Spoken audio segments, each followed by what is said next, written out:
ഇന്നത്തെ ഈ ഒരു വീഡിയോയിൽ നമ്മൾ നോക്കണമെന്ന് വെച്ച് കഴിഞ്ഞാൽ ഡെവലപ്പേഴ്സിനായിട്ട് യൂസ്ഫുൾ ആവുന്ന കുറച്ച് എക്സ്റ്റൻഷൻസ് ആണ്. അപ്പം നിങ്ങൾ ഡെവലപ്മെൻ്റ് ഒക്കെ ചെയ്യുന്നുണ്ടെങ്കിൽ മോസ്റ്റ്ലി നിങ്ങൾ VS കോഡ് യൂസ് ചെയ്യണം. അപ്പം ഞാൻ ഇപ്പോൾ കാണിച്ചു തരാം.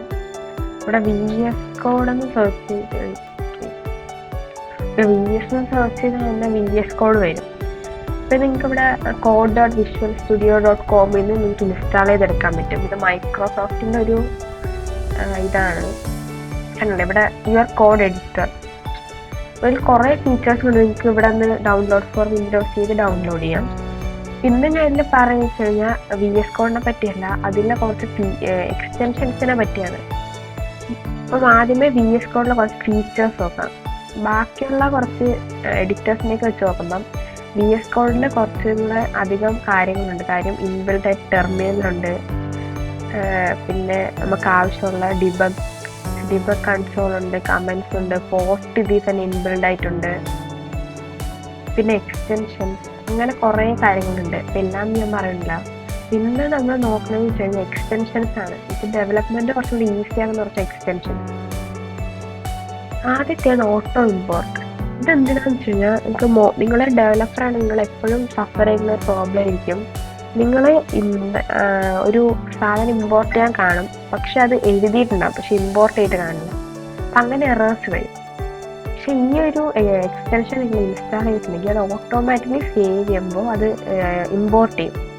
അപ്പം അങ്ങനെ എറേഴ്സ് പോവുകയും നമ്മൾ ടൈം റെഡ്യൂസ് ചെയ്യുകയും ചെയ്യുന്നുണ്ട്. ചെയ്യണമെങ്കിൽ ടൈം റെഡ്യൂസ് ചെയ്താൽ നമുക്ക് ടൈം കുറച്ചും കൂടെ കിട്ടുന്നുണ്ട്. ഓക്കെ, അപ്പം അതാണ് ഈ ഒരു ആദ്യത്തെ ഈ ഒരു ഓട്ടോ ഇമ്പോർട്ട് എന്ന് പറഞ്ഞ ഇതിൻ്റെ ഒരു ഫീച്ചർ. അപ്പം അടുത്താണ് ഓട്ടോ റീനെയിം ടാഗ്. ഞാൻ അവിടെ ഒരു index.html ക്രിയേറ്റ് ആണ് കാണിച്ചു തരാം. ഓക്കെ, ഇതെന്താ ചെയ്യണമെന്ന് വെച്ചാൽ നമുക്കിപ്പോൾ ഒരു കോഡുണ്ട്. ഓക്കെ, അപ്പം നമുക്കിവിടെ കുറച്ച് കോഡുണ്ട്. അപ്പം ഈ ഒരു ഇതിൻ്റെ അകത്ത് കുറച്ച് ടെക്സ്റ്റ് ഉണ്ട്, എല്ലാം ഉണ്ട്. അപ്പം എനിക്കിത് H1, ഈ P-നെ എനിക്ക് H1 ആയിരുന്നു ആക്കിയേണ്ടത്. ഒന്നെങ്ങനെയാണെന്ന് വെച്ചാൽ ഇവിടെ H1 ആക്കി, താഴെ H1 ആയിരുന്നു. പക്ഷേ ഈ ഒരു ഓട്ടോ റീനെയിം എന്ന് പറഞ്ഞ ടാഗ് എനിക്കുള്ളതുകൊണ്ട് ഇവിടെ എനിക്ക് H1 ഇല്ല. ഇവിടെ ഞാൻ മാത്രം മാറ്റിയപ്പോൾ താഴെ ആയിട്ടുണ്ട്. ഇപ്പം ഞാൻ ഇപ്പം കണ്ടില്ലേ, ഞാൻ മാറ്റി വെച്ചിട്ട് മുകളിൽ അത് കറക്റ്റായിട്ട് റിമൂവ് ആവുന്നുണ്ട്. P ആക്കി. ഓക്കെ, മുകളിലാക്കണമെങ്കിൽ താഴെ വർക്കാവില്ല. P ആക്കിയുണ്ടല്ലേ. ഇപ്പം രണ്ട് സൈഡിലാണ്. അപ്പം അങ്ങനെ കുറച്ചും കൂടെ ഈസി ആക്കുന്നുണ്ട്. കാര്യം ചിലപ്പോൾ നമ്മൾ ഒരു സൈഡിലാക്കിയിട്ട് അപ്പുറത്തെ സൈഡ് കിട്ടും. അപ്പം അപ്പുറത്തെ സൈഡ് H1 വല്ലോ ആവും. ഇപ്പം HTML ആണെങ്കിൽ അത് എററാവില്ല, പക്ഷെ റിയാക്ട് ഒക്കെ ആണെങ്കിൽ അത് എററാവും. അപ്പം അവിടെയാണ് ഈ ഓട്ടോ റീനെയിം ടാഗ് യൂസ്ഫുൾ ആവുന്നത്. അടുത്തതെന്ന് പറയുമ്പോൾ ES7 plus react native snippet. ഇതെന്താണെന്ന് വെച്ച് കഴിഞ്ഞാൽ റിയാക്ട് നേറ്റീവ് നെക്സ്റ്റ് അങ്ങനെ യൂസ് ചെയ്യുന്ന ആൾക്കാർക്ക് യൂസ് ആവുന്നതാണ്. ഞാൻ ഫോർ എക്സാമ്പിൾ ഞാൻ index.tsx ക്രിയേറ്റ് ചെയ്തിട്ടുണ്ട്. ഇതിലിപ്പോൾ ഒന്നുമില്ല. അപ്പം എനിക്കിവിടെ ഒരു ക്ലാസ് ഇമ്പോർട്ട് എല്ലാം എഴുതിയെടുക്കണം. അത് എഴുതിയെടുക്കാൻ കുറച്ച് ടൈം ആവും. അവിടെയാണ് നമുക്ക് ഈ react slash ES7 plus react native snippet.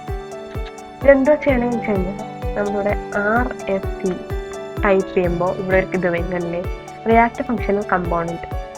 ഇത് ക്ലിക്ക് ചെയ്ത് കഴിഞ്ഞാലല്ലേ റിയാക്ടിൻ്റെ ഒരു ഫംഗ്ഷണൽ കമ്പോണൻറ്റ് വന്നു. നമുക്ക് ആവശ്യമുള്ള ഇവിടെ എഴുതാം.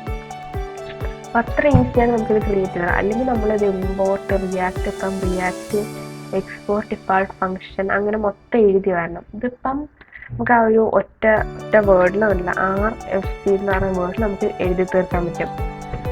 RFCയിലൂടെ വേറെ വരുന്നുണ്ട്, RFCE react function export component. താഴെ എക്സ്പോർട്ട് ആയിട്ട് വരുന്നത് ഇങ്ങനെ കുറേ വെറൈറ്റീസ്, കുറേ അല്ല കുറച്ച് വെറൈറ്റീസ് ഉണ്ട്. അപ്പോൾ നിങ്ങൾക്ക് ആവശ്യമുള്ള യൂസ് ചെയ്യാം.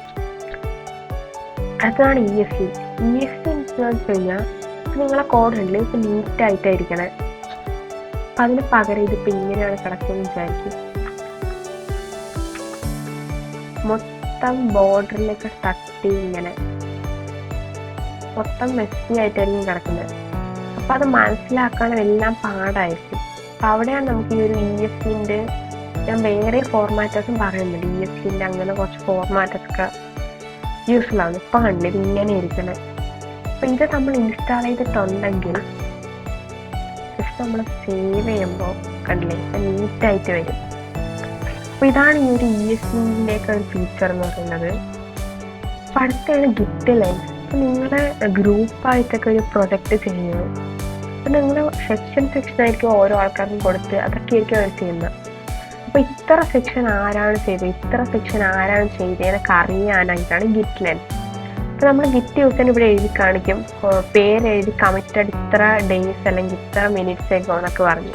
അപ്പോൾ അതാണ് ഈ ഒരു ഗിറ്റ് ലെൻസ് യൂസ് ആണ്. ഇത് മോസ്റ്റ്ലി ഗ്രൂപ്പായിട്ടൊക്കെ പ്രൊജക്റ്റ് ചെയ്യുന്ന ആൾക്കാർക്ക് യൂസ് ആവുന്ന ഒരു എക്സ്റ്റൻഷൻ ആയിരിക്കും. അടുത്തതാണ് ലൈവ് സെർവർ. ഇതെന്തിനാണെന്ന് വെച്ചാൽ ഇപ്പോൾ ഇത് മോസ്റ്റ്ലി HTML-ആയിട്ടാണ്. അപ്പോൾ ഒരു HTML ഫയൽ ഇവിടെ ഉണ്ടെങ്കിൽ നമുക്കത് റൺ ചെയ്യണം. മോസ്റ്റ്ലി നമുക്ക് ഇവിടെ ഫയൽ എക്സ്പ്ലോറിൻ്റെ അകത്ത് കയറി ആ ഫയൽ ഡബിൾ ടാപ്പ് ചെയ്തൊക്കെ ഇൻസ്റ്റാൾ ചെയ്യണം. പക്ഷേ ഒരു ലൈവ് സെർവർ ഉണ്ടെങ്കിൽ അത് ഇൻസ്റ്റാൾ ചെയ്ത് കഴിഞ്ഞ് HTML ഡോക്യുമെൻ്റ് ഓപ്പൺ ചെയ്യുമ്പോൾ ഇവിടെ ഗോ ലൈവ് എന്ന് പറഞ്ഞിട്ടൊരു ബട്ടൺ കാണും. ഇത് ക്ലിക്ക് ചെയ്യുക.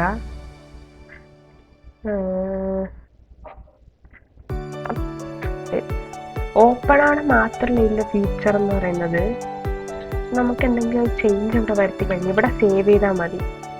ഇവിടെ ഓട്ടോമാറ്റിക്കലി അത് വന്നോളാം, റിഫ്രഷ് ചെയ്യാണ്ട് തന്നെ. അപ്പോൾ അതാണ് ഈ ലൈവ് സെർവറിൻ്റെ ഫീച്ചർ എന്ന് പറയുന്നത്. അടുത്താണ് മെറ്റീരിയൽ ഐക്കൺ തീം. ഇതെന്തിനാണ് ഞാൻ ഇപ്പോൾ കാണിച്ചു തരാം. ഓക്കെ, ഇതിപ്പോൾ ഒരു നെക്സ്റ്റ് പ്രൊജക്റ്റാണ്. ഞാൻ ഡിസേബിൾ ചെയ്യും, റീസ്റ്റാർട്ട് ചെയ്യണം. ഓക്കെ, ഇതിപ്പോൾ കണ്ടോ ഭയങ്കര മെസ്സി ആയിട്ട്